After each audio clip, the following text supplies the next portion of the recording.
Thanks for checking out this movie review video. This is for the 2020 film Come True, and this is one that I saw on a bunch of people's top horror lists for the year of 2021. I think it was completed in 2020, but had its real release in 2021. So was very interested to get to this one.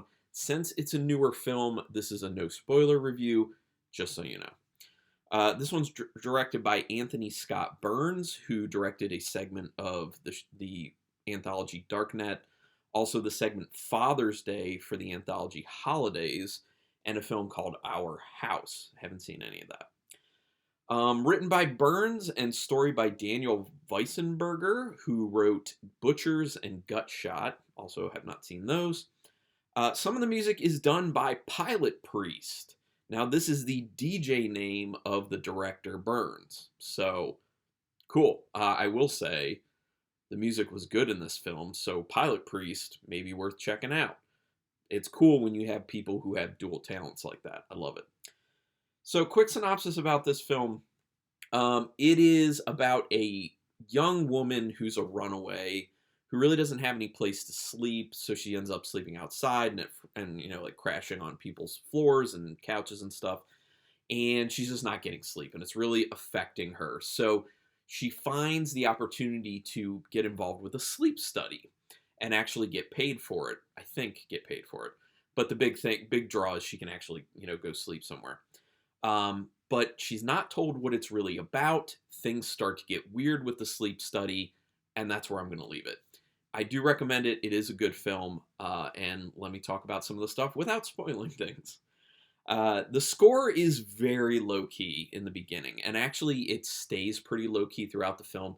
It strikes this interesting kind of melancholy tone in the beginning of the film, which I like, because that establishes pretty well kind of the character's situation, the main character that is, and so I like that. But also, if you've been watching my reviews long enough, you know I am a big fan of restrained scores, and this is a restrained score. The soundtrack, very, very restrained, and I like that. They don't crank anything to 11. They don't lead you too much. They're great moments of, silence, which lets the sound design, shine through, and I love those types of moments because, for me, tension gets built more when it's silent.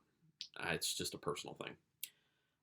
It's a drab palette look for the film. Now, this is something that sometimes I like it in film, sometimes I don't like it in film. In this one, I'm good with it because I feel like it kind of reflects the mindset of the main character.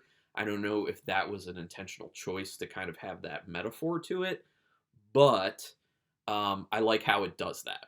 And I feel like it gets used a lot, having that really kind of bleached color, drab color palette for films like this. But, it works for this one.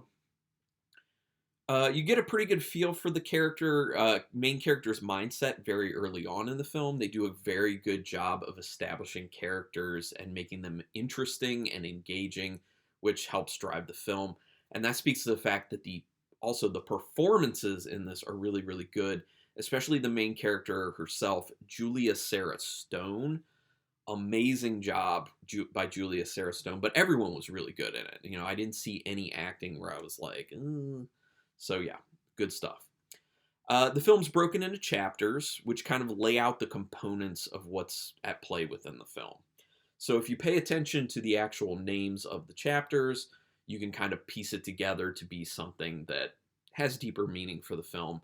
Not really going to say anything about that, but I don't really care for, chapter segmented films typically, unless it's extremely profound. But it doesn't really, it's not that big of a deal.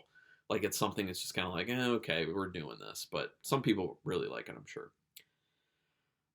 There are some really cool looking dream sequences in this, and they have a high level of creepiness to them as well.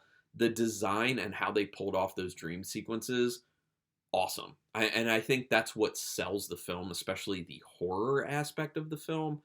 So that's my favorite part about the movie, honestly, are those sequences. Literally made me kind of anxious.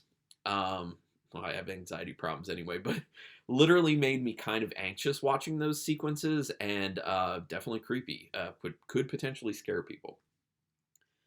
It does a good job of maintaining a mysterious air that keeps you engaged. You really don't fully know where this film is going to go until you get there in the end. Like the entire time, I was just like, I don't know where are we going with this, and it was a fun enough ride. I did enjoy it, so that was really cool.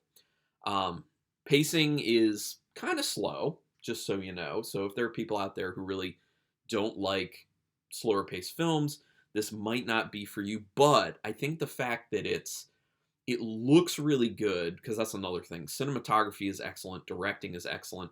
All the technical stuff, like I'm saying, cinematography, directing, acting, the score, I think sound design, like all of it is so well done that like you're fine just living in the film. So the fact that the pacing is slower really didn't matter to me, when I'm usually a big proponent of, can we speed this up? We're taking too much time.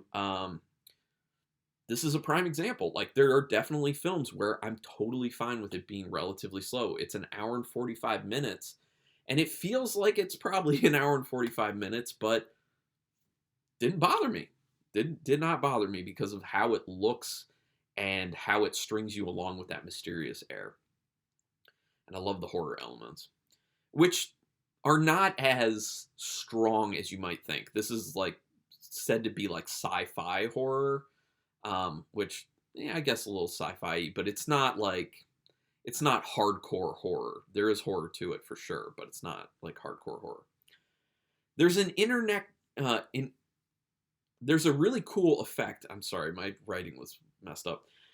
There's a really cool effect that they use in this, where they have a person's face and the whole person's body is like twitching basically in like this kind of like hyper fast way, but the face is stuck the whole time in the middle of the screen, in the middle of the frame. I don't know how they did that. I don't know if that was CGI, but it looked really cool, and I've not seen that done before, and it was freaky, and it really, really helped out the film. I mean, it's like a small moment, but it was something impressive. It's something I really liked about it, and it was really, really cool. Like I said, great acting, great cinematography, great directing. Just the look alone, like I said, just the look of the film alone is engaging. You just want to live in it. You want to just soak in the atmosphere and just be in this film. Well, not the scary, creepy aspects of it. Maybe you don't want to like be in it in that sense, but you know what I mean. Good ending.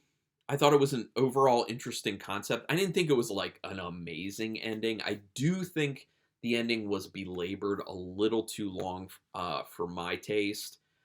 That is where the pacing started to feel a little bit off for me, but overall still pretty good. Very minor issue there, but good ending, and just because the composition of the rest of the film is so great, hey, I'm down with it. So out of 5 stars with half stars in play, I'm going to give this a very solid 4-star rating. It's between 3.5 and 4, just because the ending's not the greatest.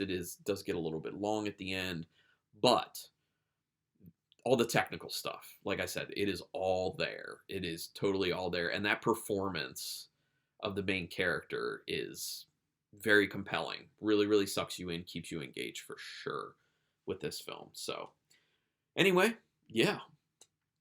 Good film. I would love to hear other people's opinions on this one. If you love it, if you hate it, in between. And please, don't be that person who's just like, oh, I hate it. Oh, I love it. Give me like a sentence or two.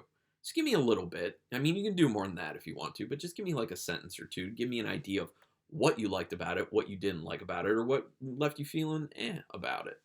But let's geek out about that in the comments. Let's also go ahead and geek out about other horror stuff. And you can go ahead and put spoilers in the comments too. That is fine. So anyone who doesn't want spoilers, don't read the comments. Just leave a comment.